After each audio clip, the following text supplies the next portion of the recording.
અરે ભાઈ જેટલા હોય એટલા બધા લોકોને મોકલ. ડિટેલમાં પછી કહીશ તને. મને બધું પછી સમજાવી દે.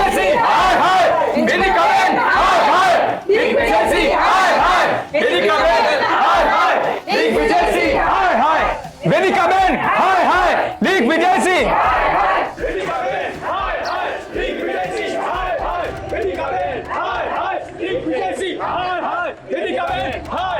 દિગ્વિજયસિંહ હાય હાય.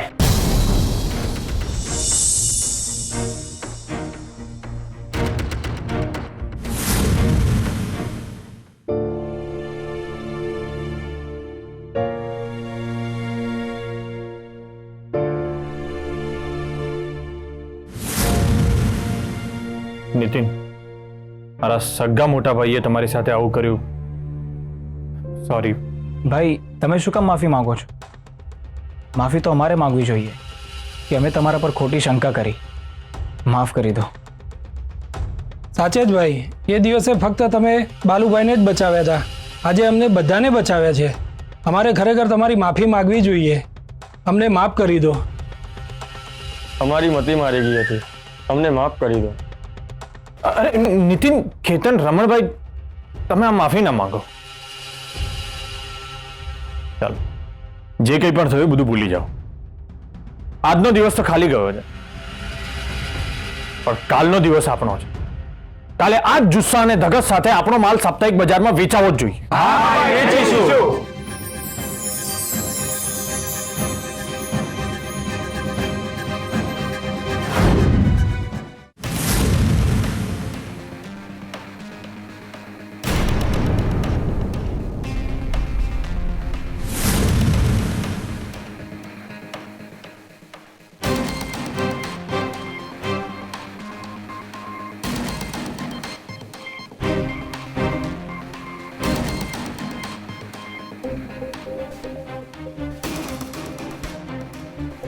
અમારું ફાઇનલ છે.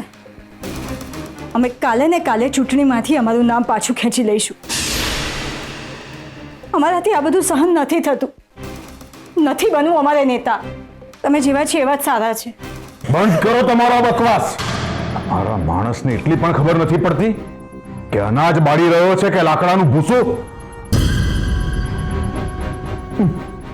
અક્કલનો ઉથમીર, મૂર્ખ એકદમ. અમારો માણસ? આ શું બોલો છો તમે? એ તો તમારો માણસ. ચૂપ. ખબરદાર, ખબરદાર જો એની સાથે અમારું નામ પણ જોડી છે તો. અમારા પહેલા પત્ની સ્વર્ગવાસી થઈ ગયા છે, તમને પણ કરી દઈશું.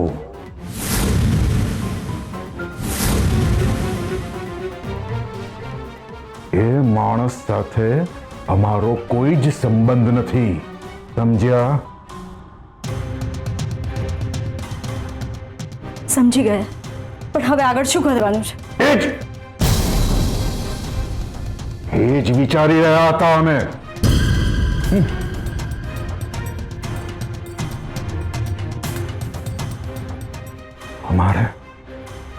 અમારે જેલમાં નથી જવું.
ફોજદાર આ શું કર્યું?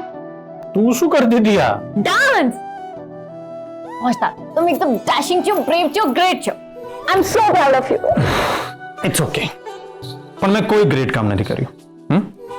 અને આ જે કંઈ પણ થયું ને એમાં તારી પણ એટલી જ ક્રેડિટ છે, કારણ કે તે જો મને અતુલ વિશે ઇન્ફોર્મેશન ના આપી હોત ને તો કદાચ આજે આ પરિણામ પણ ના હોત. ઓહો ફોજદાર, હવે તમે મને ક્રેડિટ આપવાનું રહેવા દો. તમે મહાન કામ કર્યું છે તો કર્યું છે. એકદમ પહેલાના એસીપી ના અંદાજમાં બધાને મોટી મુસીબતમાંથી બચાવી દીધા.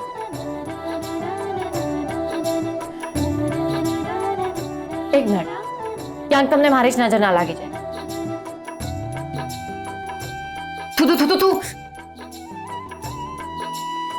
તું તું તું તું તું તું એકદમ બેબી માસીની જેમ નજર ઉતારે છે.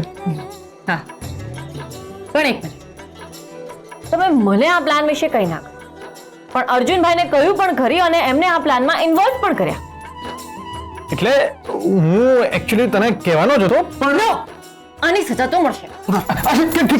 ગલી નહીં સજા તો મળશે.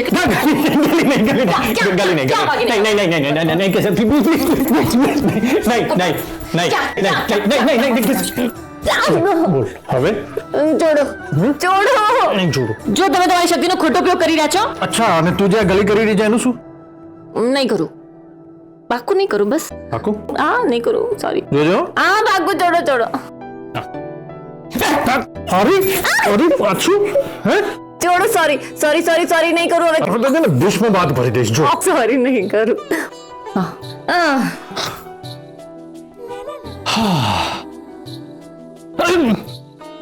ગલી નથી કરતી પણ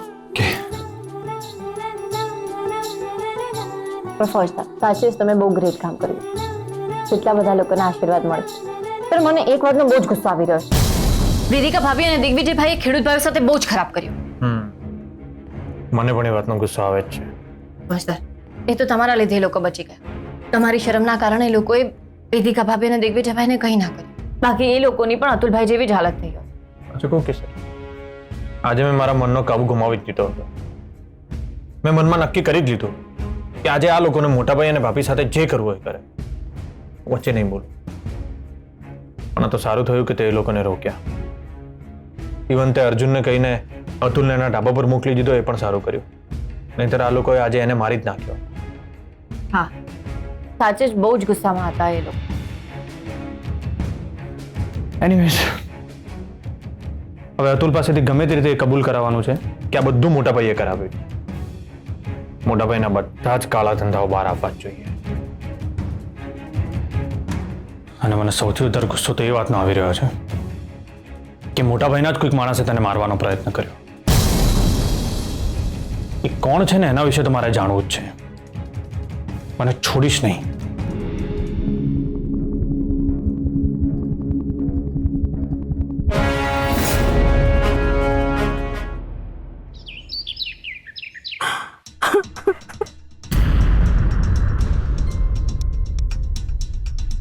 રડવાની જરૂર નથી. તમારા દીકરા અતુલને કંઈ નહીં થાય. પણ અમે હવે જે કંઈ કહીએ છીએ ને એ ધ્યાનથી સાંભળો. તમે જેલમાં જાઓ અને તમારા દીકરાને કહો કે જો પોલીસ સામે એણે અમારું નામ લીધું ને તો એની પત્ની અને દીકરીથી હાથ ધોઈ બેસશે. અમે કંઈ પણ કરી શકીએ છીએ, કંઈ પણ. એટલે જેલમાં જાઓ અને એને સમજાવો કે જે કંઈ થયું છે એ એણે એની પોતાની મરજીથી કર્યું છે એવું કબૂલાતનામું પોલીસને આપે. અમે એને નથી ઓળખતા. આ મામલો ઠંડો પડી જાય એટલે અમે જ એને જેલમાંથી કાઢીશું. અને ત્યાં સુધી હાલો રાખો. હવે દર મહિને આટલા રૂપિયા તમને મળી જશે, પણ અમે કીધું છે એ યાદ રાખજો, ભૂલતા નહીં.